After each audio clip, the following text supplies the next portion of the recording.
good afternoon, and welcome to Raising Excellence, one of the most valuable hours of your day. I'm Deirdre, and this week we're continuing our talk with our special event dedicated to International Women's Day. Today's topic is how to be an independent woman.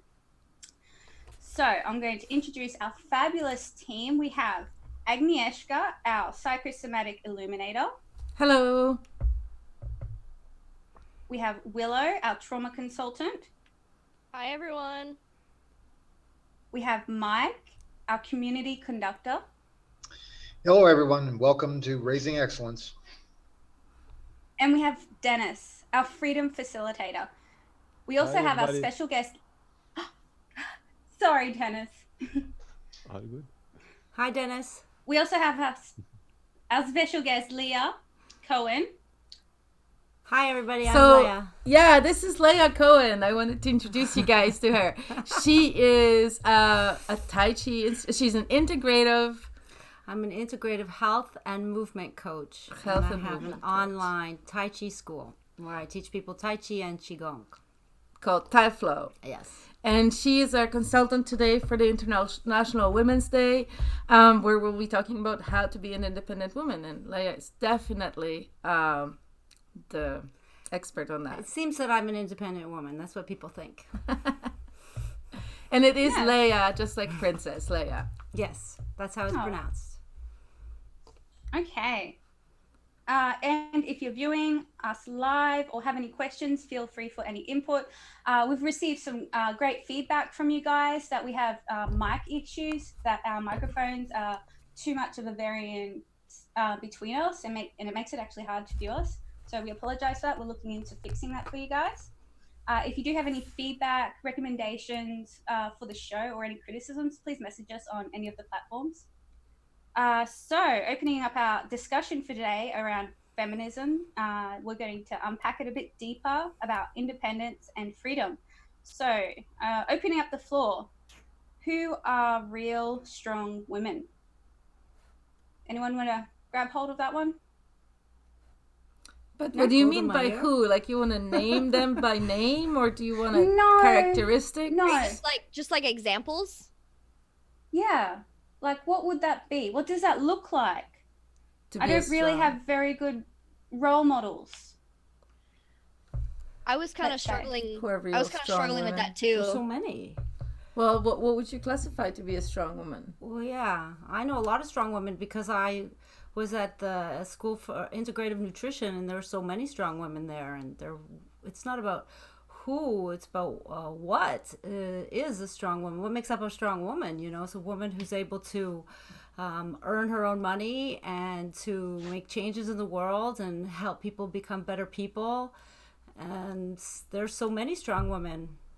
But, you know, the ones that I would list, you probably wouldn't know. I think I have Andrea Beeman that comes to mind. She's a teacher at my school. And she always had thyroid problems. She cured herself through changing her eating. And she teaches us and writes books. There's so many strong women. But when you say who's a strong woman, I think of Golda Meir. You know, I think of women who are so powerful that they ended up in politics. They can be a bit ruthless, the very, very strong ones. They have to. They're living in a man's world. Anyways, I'm rambling. Yeah, it's really good. I guess we all have teachers who are strong women. I'm thinking of Carol Maureen Frieser, my psychosomatic therapy teacher, who is a very strong woman and independent. Yeah. All right. What about guys? What does a strong woman look like to you guys? Oh, yeah, I'm curious to hear about that. Like... Well, I would, I'd kind of go back to like my grandmothers and my mother. You know, some of their characteristics that I really appreciated. You know, they definitely took care of me as a child in regard to my upbringing, and certainly my, encouraging me to be, the person that I wanted to be. And so those, I think, are characteristics that I would, I really appreciate in a woman, and certainly the ability to care about things and feel, the sensitivity, is something that I really don't necessarily understand it and really can't feel myself. I think so it does require I think some consideration as well. The nurturing aspect to women. Yeah. When you asked that question, I was going through my mind and I'm like, no, not that person, not that person. And somehow I ended up on my 7th grade pre-AP English teacher. Mm-hmm. And she had a lot of flaws. Being a public school teacher, being in that system is your hands are kind of tied to a certain extent. But she was very nurturing, but in a strange way, in a way that like other women in my life hadn't been. She like almost exposed us to the real world, and she was nurturing while showing us. She introduced us to Old Dirty Bastard, the rapper, because she was trying to be polite and she was trying to like throw it back to like rap lyrics or try to relate with us kids. And she was like, "Oh yeah, ODB," and we're like, "I don't know who that is." So she would do that, and she would assign things like listen to the Barry Manilow concert on TV tonight and tell me what you think. But the most powerful thing she did was my biological father decided to show up to school with me one day to embarrass me because I was not doing well in school. And he sat behind me, and he thought that he was just going to get to sit in school all day and do nothing and be the embarrassing parent. This teacher actually handed him the class homework to do during class, and he was like, "Oh no, he actually." And this is a man who you do not talk back to. I've seen very few people talk back to him, or even in a disrespecting tone. You just don't do it to this man. He very strongly said, "No, I'm just here to observe." And she said, "Oh no, in my classroom, everyone who's in the class does homework, including me.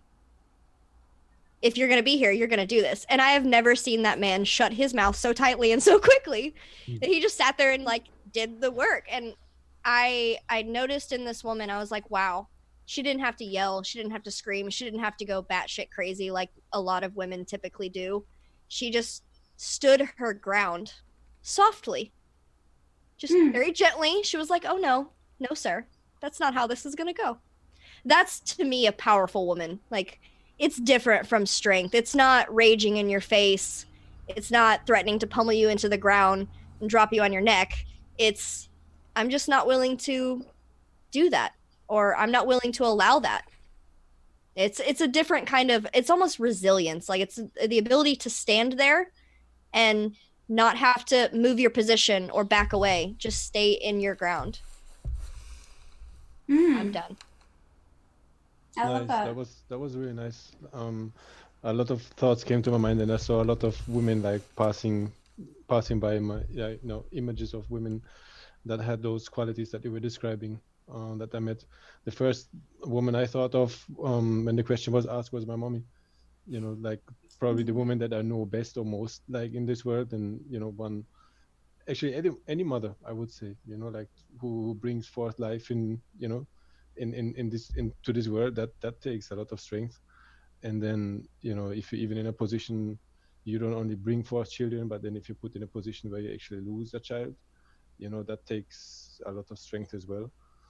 And then thinking back of Jamaica, like I saw a lot of women that made things, impossible things possible, to bring their children through, to put food on the table. Like it was, people like scratched their heads and they couldn't figure out like how with so little, they could make things work, and they could send them to school, and they found, the bus fare, and they could still, put food on the table. And that's just amazing. That's, like what's, when you act out of love, and when you see what kind of powers people can find, and how impossible things can be made possible out of love. And because a woman it has to work somehow, and then they find a way to make it work without any man present being there, which is what often is the reality in the inner cities in Jamaica that I witnessed and lived in a lot. So that is like super powerful. And then when Willow was talking a while ago, I remembered so many women that, just like you described, without having to stand or without having to copy, a male energy, maybe a more forceful or like a different energy, but that can stand in their own feminine energy and be like so powerful without having to be physically assertive or even verbally like assertive. But you feel, you just if you feel the power in the words, you feel in the demeanor, and sometimes it's even beyond words, but you feel that there's strength and there's power. And you like a dance teacher, like a lady, very strong energy, and whatever's being said, that the words are not spoken lightly, but they're spoken because they have reason, and there's power even within the words, within a gesture. And that is something very encouraging. That is something that just makes you stand in awe, because there's no question, there's no doubt, what is said is being said because it has a reason and it has power. So that is something Yes. that come to my mind when I think about strong women. Powerful. I often think back to the image of the lady in a beautiful dress, by the way, standing in front of all of the riot geared police officers, SWAT team, or I don't even remember what they were, but they were like in a line, like almost on top of her, like, and she's just standing there quietly, like straight up, perfect posture, and she's just not allowing them to push her out of her space. Like, they're in her face. She, as a normal human being, usually you would want to step back and put some space in between you, and she wasn't. That's what it reminds me of. It's just I'm not here to attack you. I'm not here to cause any problems, but I'm not going to allow you to move me out of the way.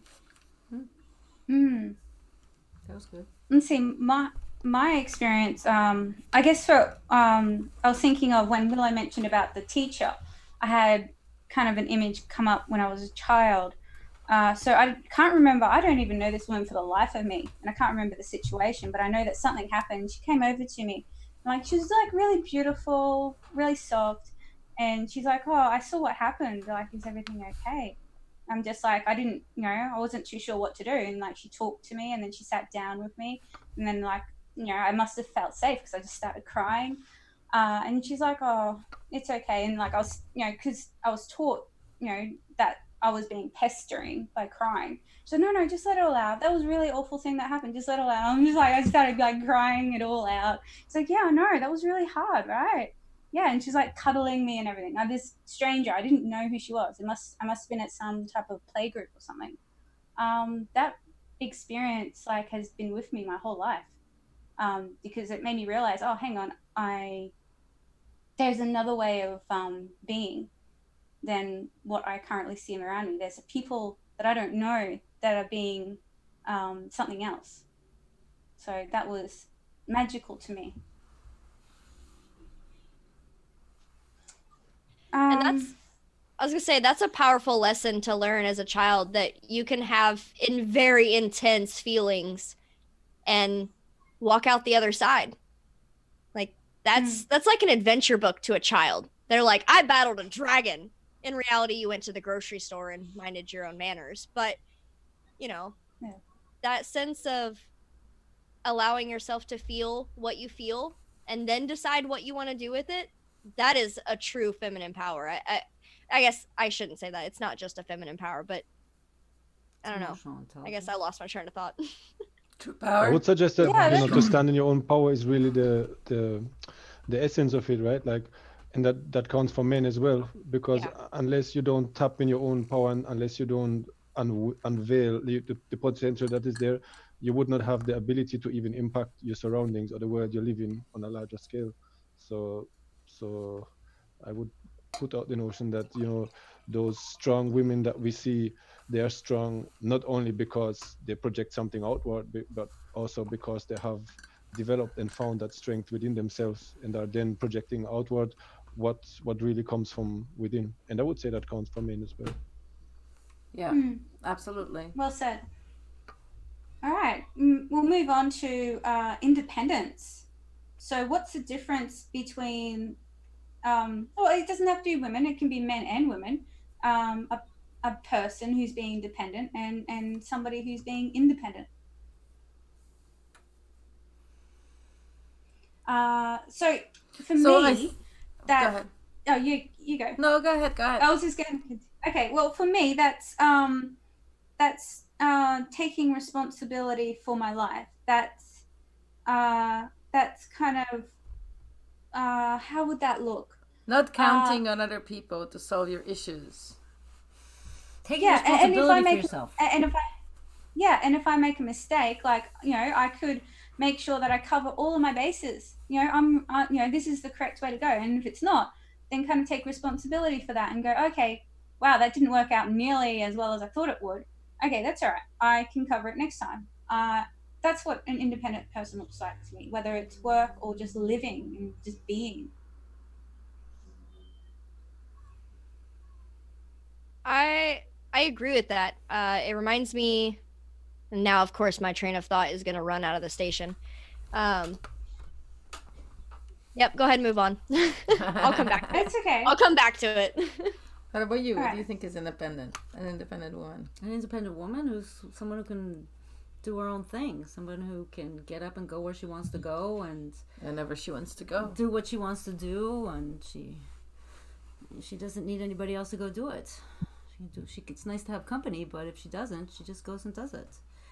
And she's able to, you know, earn her own keep and provide for herself, provide for her family, and preferably have a job she enjoys. And takes responsibility for herself, doesn't blame others for her problems, learns from them and moves on. That's where I was going to go with that. Not blaming other people for your problems, because that's part of taking a responsibility for your own feelings.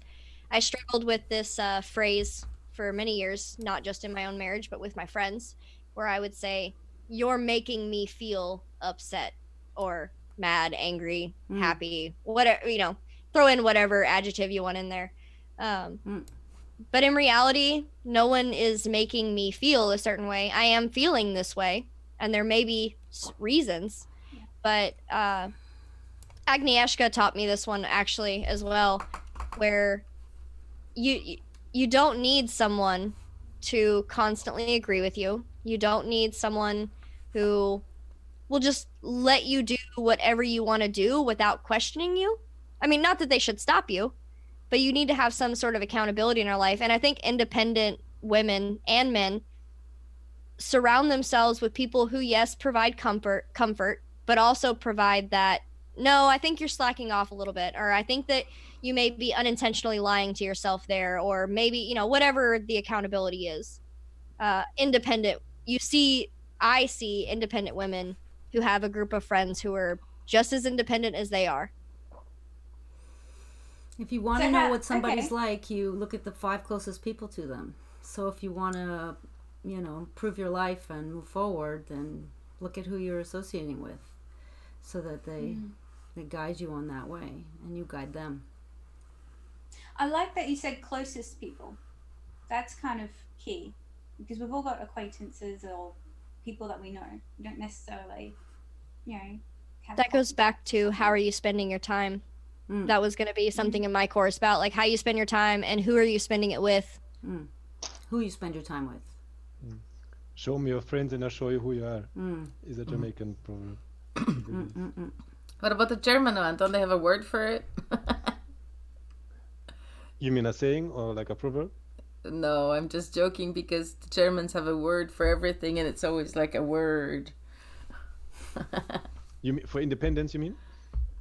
Show me your friends and I'll show you who you are. Oh, I'm not sure. You know, I think she's talking about like things like, I know that there's a German word for if you're looking, like you have a certain emotion for somebody and it's like slightly a little bit, you know, oh, that really happened to you, but I'm slightly at joy that it did happen to you. There's like a word for that, apparently. That's a meme right now, is there's got to be a German word for that, because it's the German language has so many obscure random adjectives. Is that the right word? Yeah, descriptions of how people feel.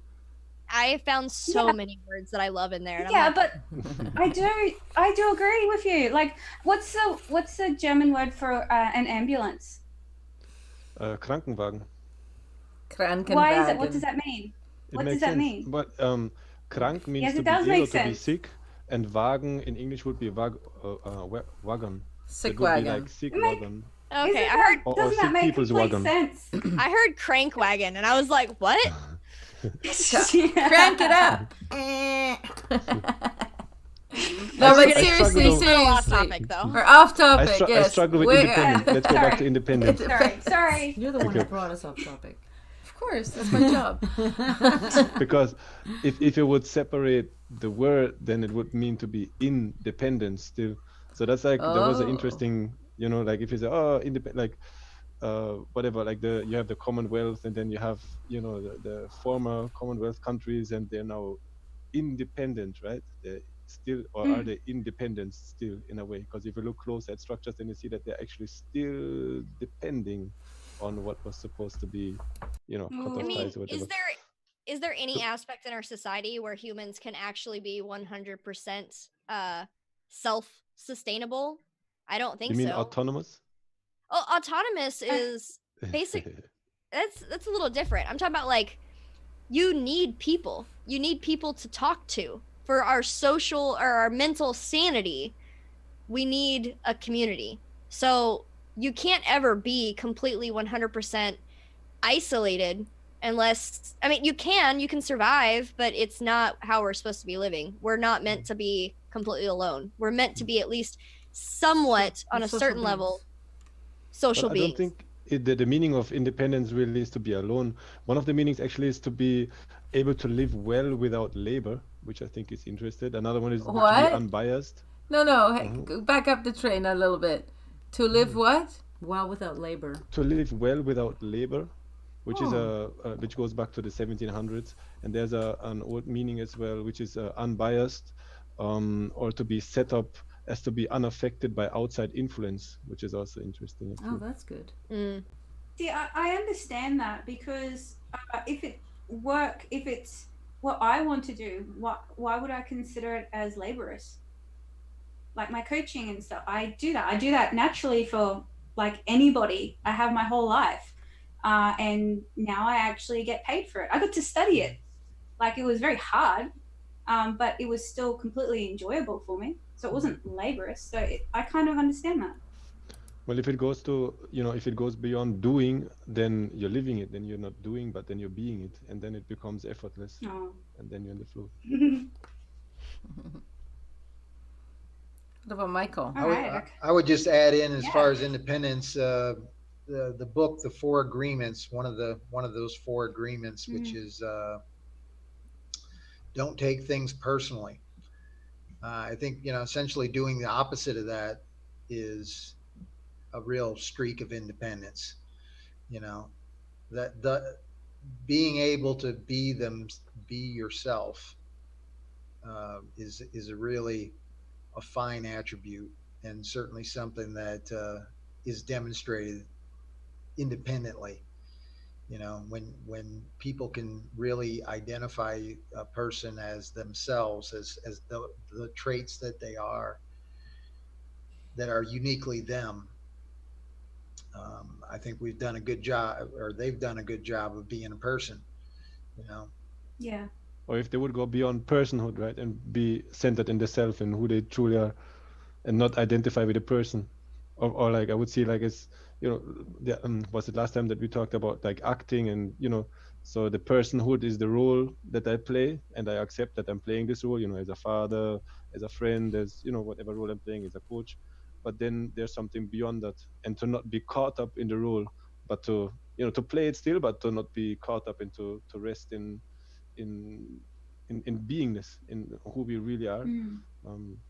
I think that probably maybe that can be described as true independence, then, to be independent of having to be identified with the role, with the personhood, with the norms, society's norms and expectations. Okay, that's going to be my next question. How do I become independent?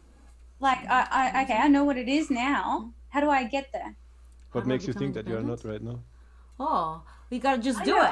That's a good question. I know I am. I know I'm heading towards that direction. I was kind of putting out there to somebody in the audience, if they're kind of like feeling like they don't. Like, how did you guys do it? Do we do it? Just do it. I've done it already. You just do it. I don't know. That is There's an that is expression. kind Just of do it. Where's the line? Do what you What want do to you do. mean? Is it Where's something the to line do or between- something to be? Dependent or independent? Well, it's like they said before. It's not living just because of the way society expects you to live. Live according to your true self. And when you start to live according to your true self, you become independent. What kind of situations do we find ourselves in on a day-to-day basis where we are not feeling as independent as we want? That might help shed some light on the situation. It's like what I do with Patricia. Okay. Is it? You want to talk about that? Not really. Okay. Don't bring it up then. But I don't know. There are many ways depending on the person. I think that's definitely depending on the person who you can be more assertive with, and some people you may not be as assertive with. What was the question? Yeah, I would say relationships. So depending on who I'm with depends on how dependent I am, because like in relationship you're slightly dependent on the other person at varying times during the relationship. It's like, I'm going to be slightly more independent, or I'm going to be slightly more dependent. To me it's kind of just not kind of spiraling into that kind of dependence where it's just like, oh my gosh, if I don't, do something, that having somebody's complete world, like, okay, if I was in a company, it'd be like if the company liquidated, I'm dependent on that. I use that to help, it funds my family. I put all that into my children. I have a house loan there. I have a car loan, and if I'm dependent on that company. I hope I made that clearer. Yeah, and then you're not independent, right? So is I've independent got a- financially independent? To be independent, do we have to be financially independent? I don't know what way are we independent. There's so many ways, right? What did Mike have to say? Yeah, and then Dennis. I was going to say, I've got a quote that I really appreciate. It says, "The evolution of evolution is a transfer from unconscious to conscious choice." And that's, essentially all the things that we do, making conscious choices about them and what Can they you are. Can you repeat that? I wanted to write it down. It's the That's evolution of right. evolution is a transfer of unconscious to conscious choice. It's the same thing about not blaming others and taking responsibility for what happens. Yeah, well, so much of the stuff that we do, we don't really spend any time thinking about. It's just programs that we've installed and are running that we do for different things that we thought are the cultural standards, or what my mother did or whatever. All those things that we do each day, we really should take some time to review all those things. And that's certainly that meditation time. If we're going to try and improve ourselves, taking that time to think about all those different things, all those different areas, and why do I do those things? So I think spending a little time doing all that can go a long way. Mindfulness. Well, Yeah, but that's off topic. and Dennis, just quickly, Dennis, what did you have to add? The example that you gave about dependent on my work, on my job to pay the bills, to take care of the children, and so on. Is it really that you're depending on the job and on the income, on the money, or is it because that would mean that if there was no job, if there was no money, if the XYZ was not there, then things would fall apart and everything would go down, and there's no possibility of things continuing or even getting better if you don't depend on the job in that example.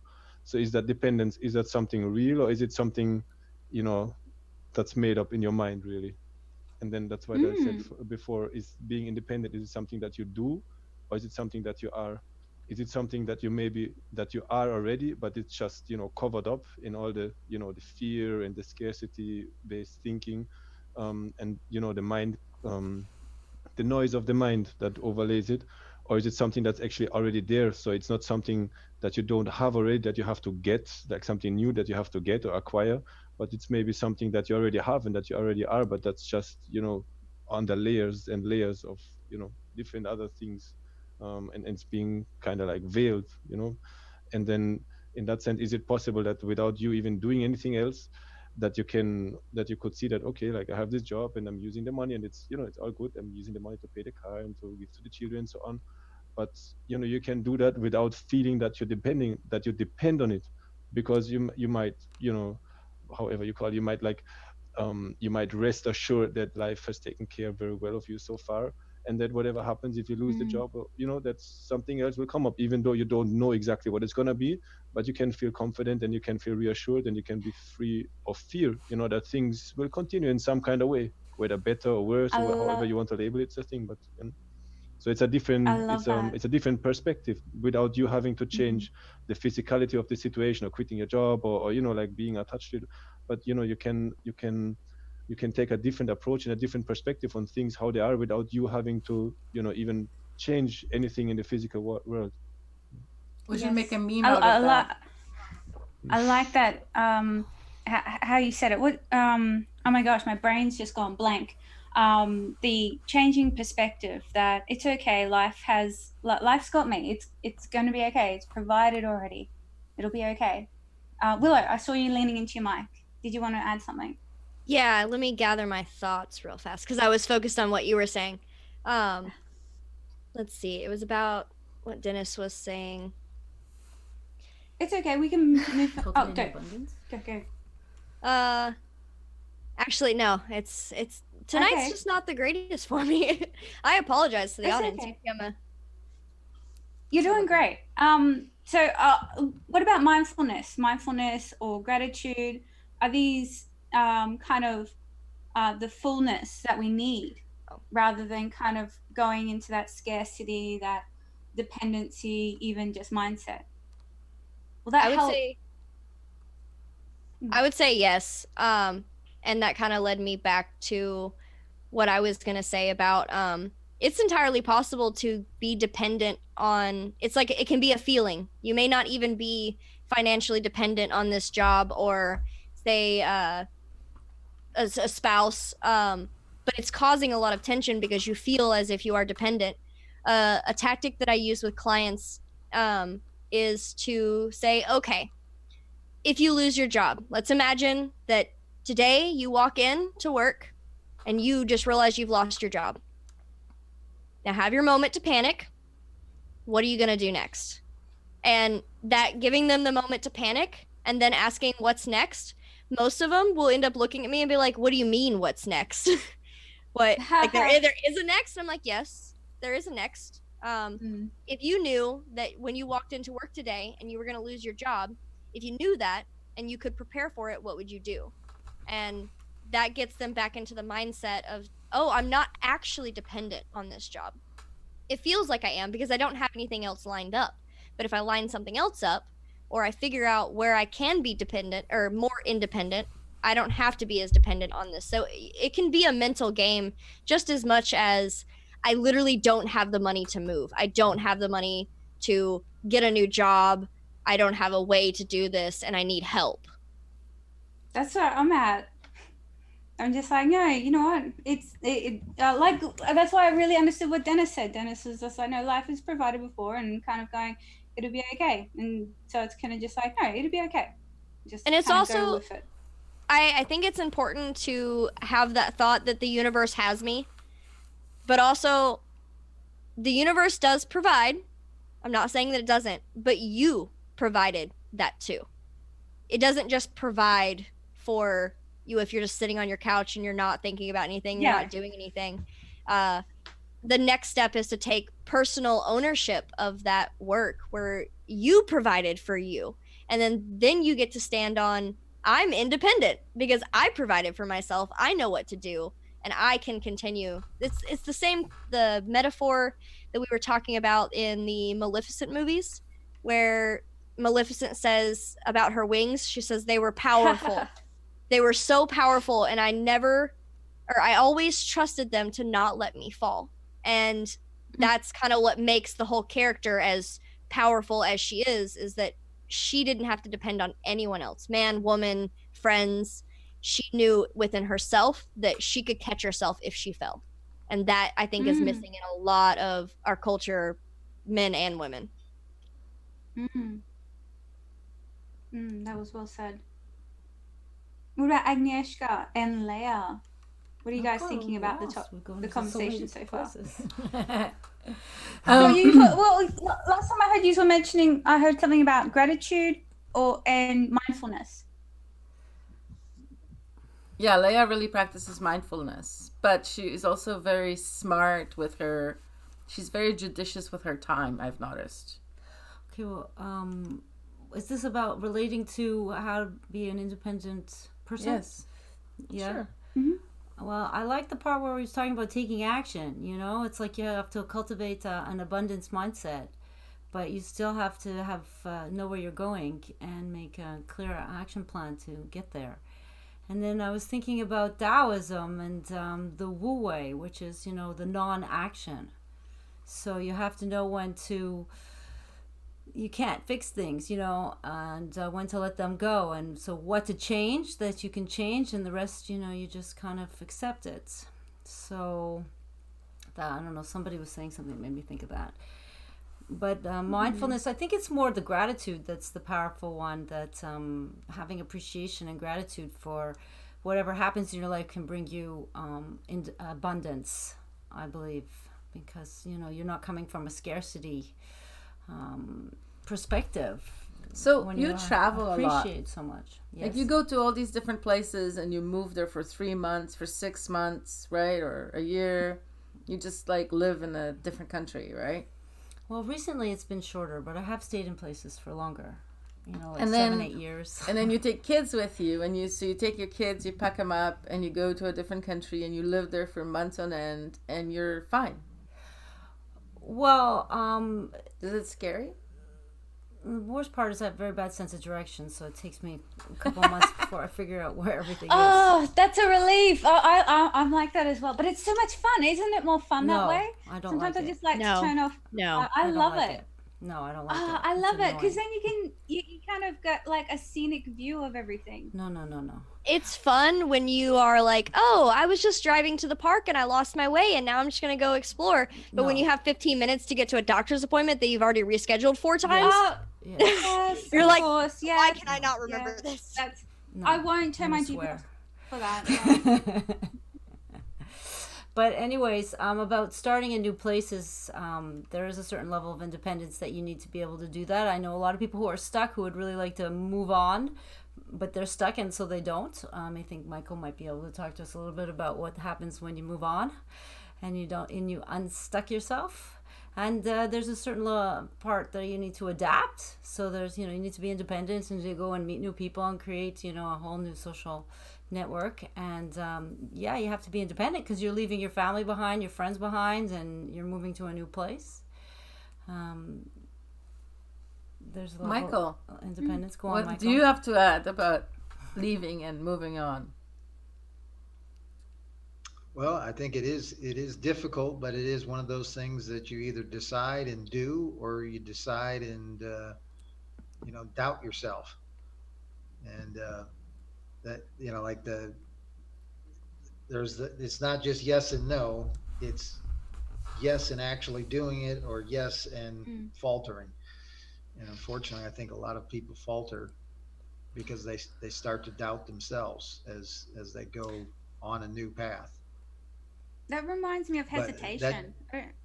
But that's where you got to really refine your passion, where you really got to know what really drives you, what really excites you.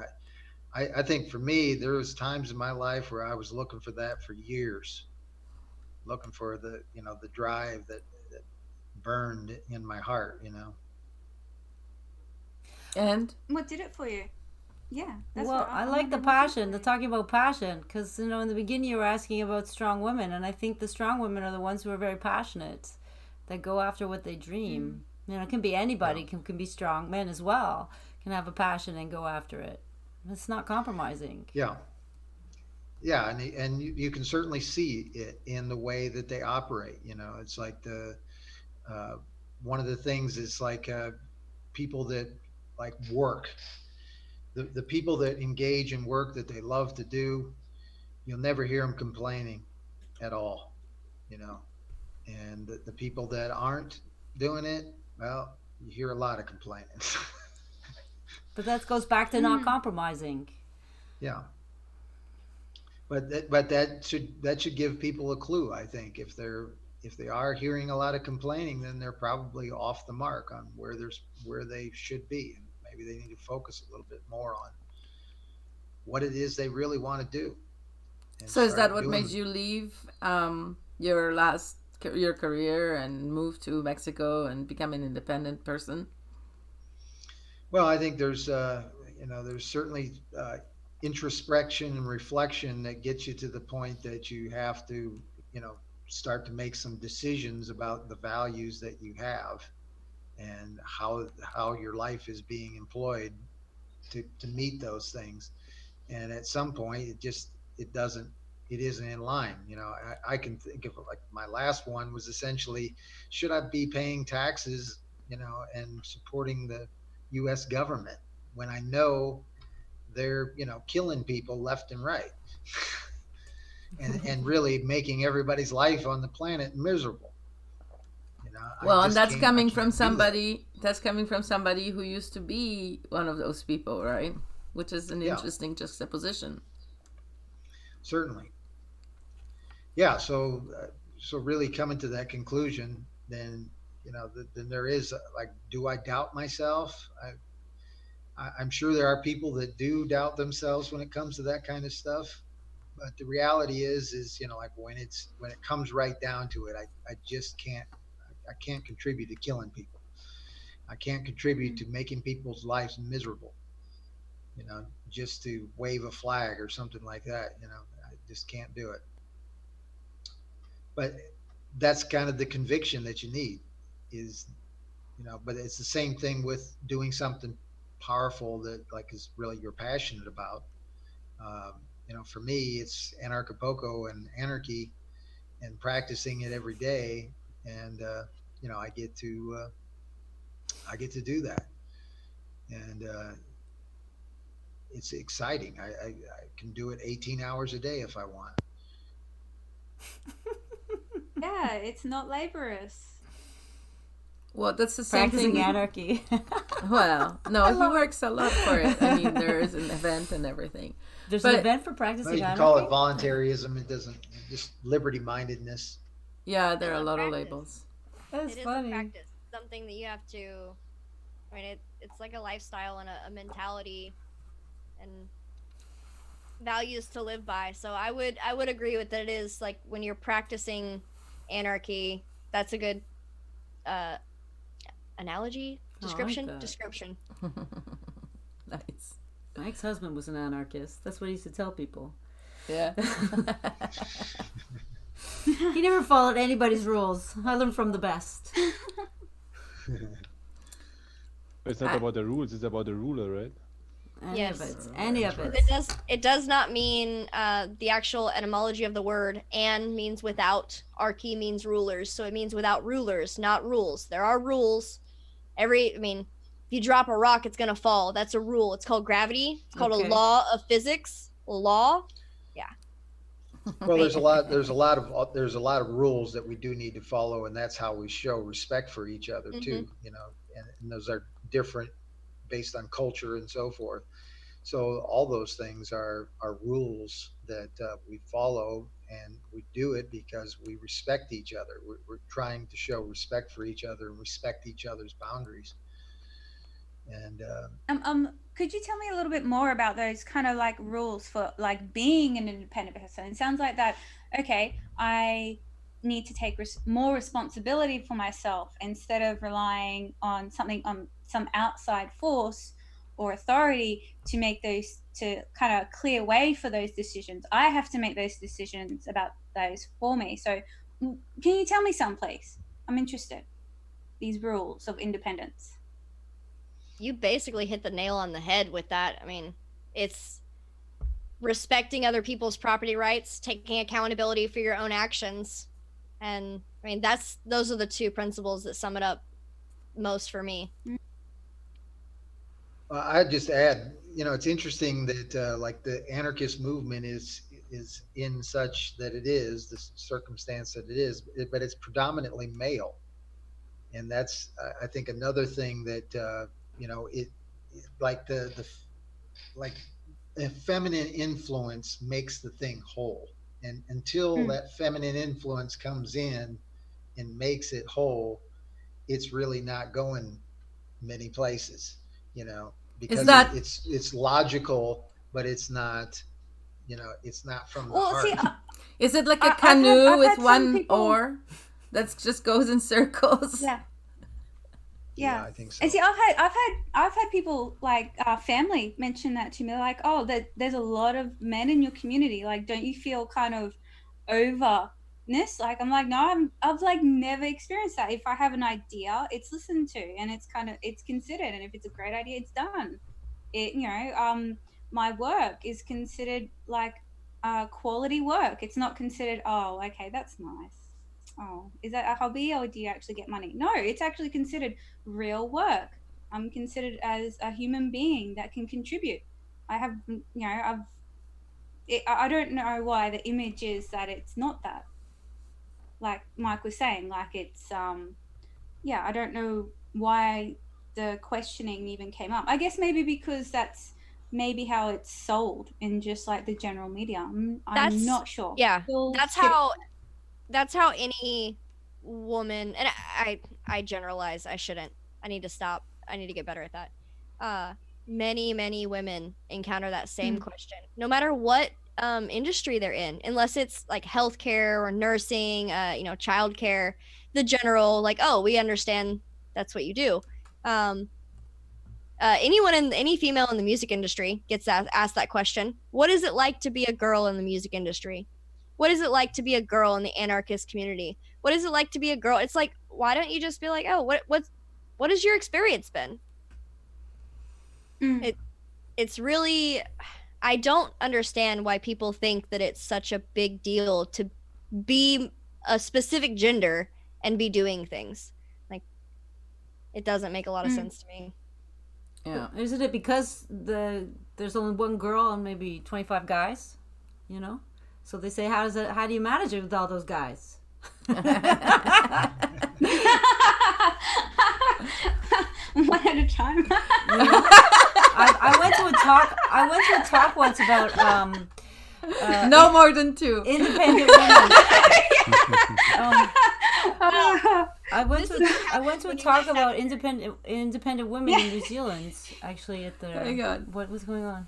No, it's. I totally missed She's the whole thing. still on the same It hurts my ears. It's still like 25 It was guys. a double entendre Oh, or triple actually, but that's okay. I missed the whole thing. Oh, it's all good. It Oh, lightened sorry. the conversation. Hey, by the way, shout out to Kelly. Thank you very much for commenting. She's a big fan of Michael and his work. So, yay, Kelly. And we also trust Kelly to tell us if we have sound issues or anything like that. Just saying. Yes, please. So, what were you going to say when We were talking about being a woman in a man's world.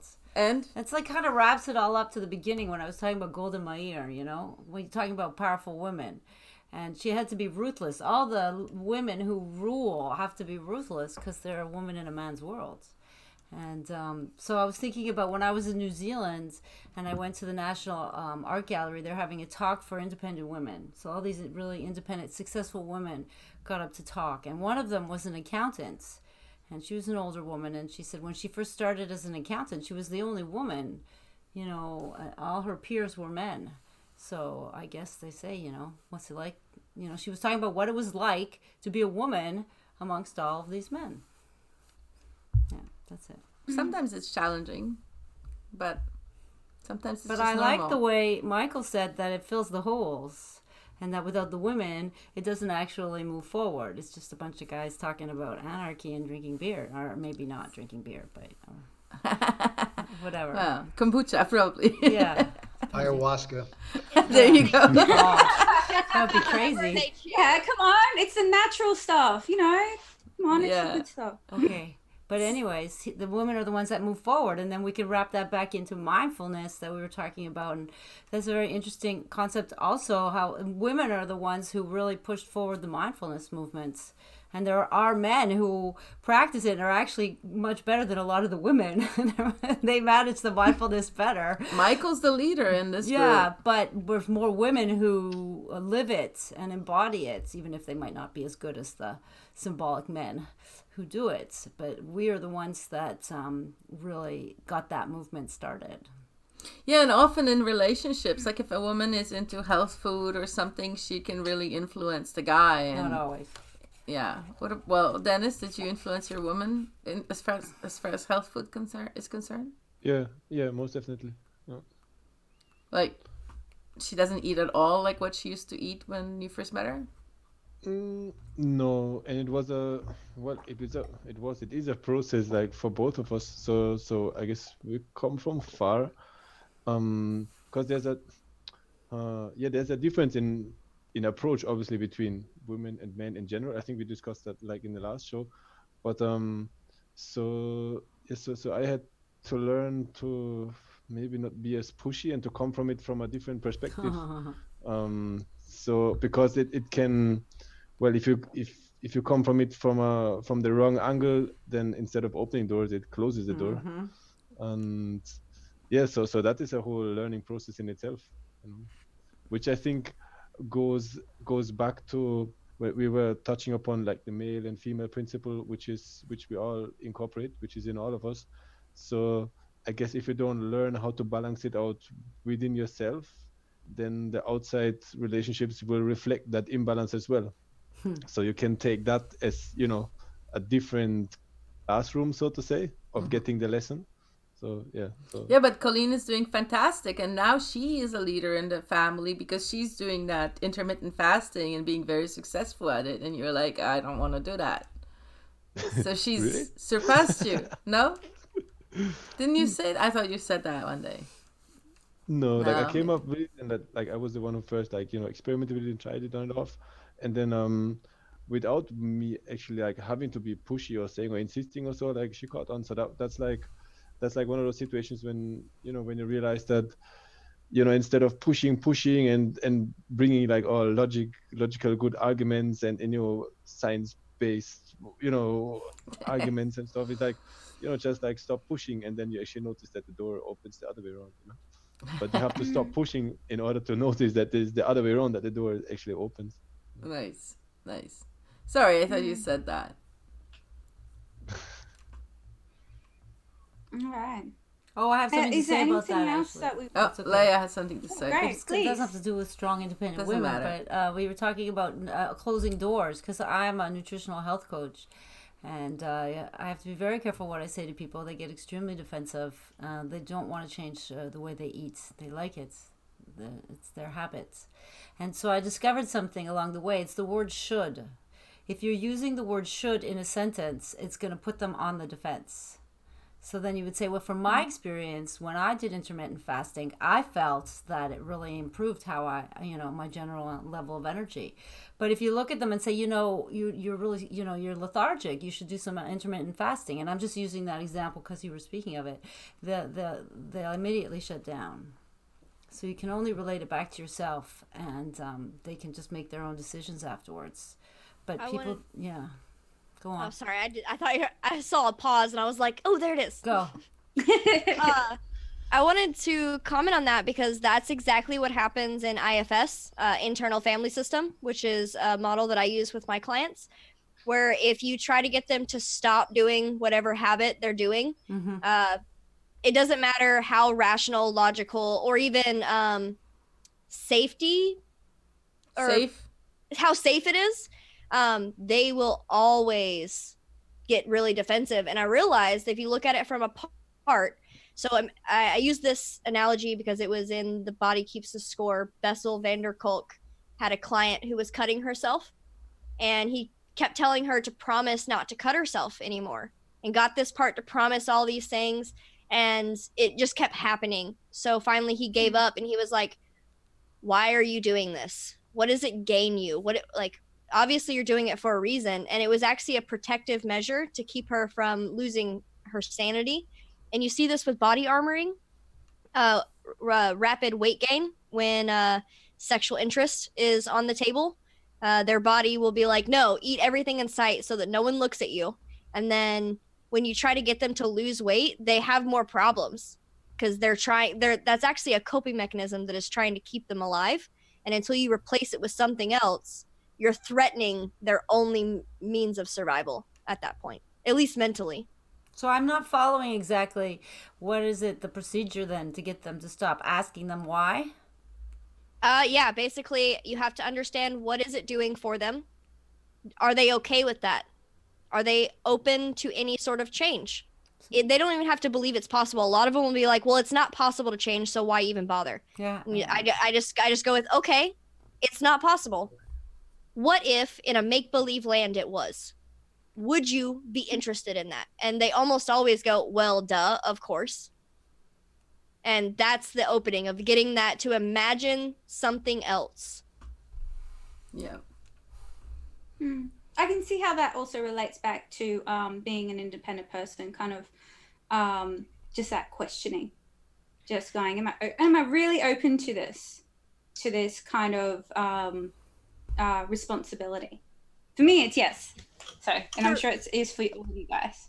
For me, it was the moment when you just have to accept a person as they are. If they walk into your office and they're covered in cuts, or they're scarfing down their fourth cheeseburger while they're in the room with you, you can pick up on these things, and you can clearly know in your mind that this is not healthy, this is not good, and they probably do too. That's why they get so defensive when you try to take it away from them, because they're like, I know that this isn't right, but it's all I have.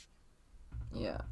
Being a strong or being an independent person means allowing that person to be as they are right there in front of you and help them through it without trying to be like, you're doing it wrong, you need to change, here's what you can do.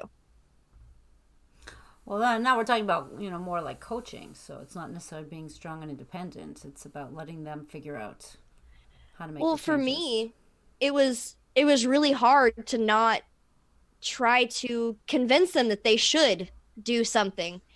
So it took a lot of independence for me to not need that, to not need to give this information to this person and save this person because I can't save them. That was my moment of independence where it's like, you little pearl, you. Yeah. Oh, well, it's I just am very pearlish.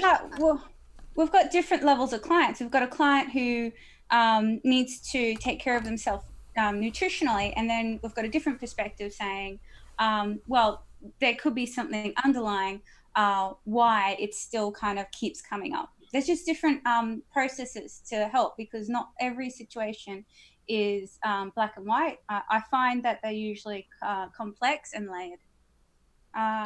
Okay, so I just wanted to end on that note. Thank you for joining our International Women's Day special event.